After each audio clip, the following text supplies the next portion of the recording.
Avroviziya təmsilçilərimizdən olan Safurə Əliyeva ailəsi ilə birlikdə istirahətə yollanıb.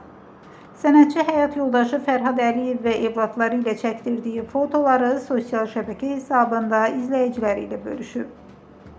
Görüntülərdə Safurənin ailəsi ilə birlikdə xoş anlar əks olunub.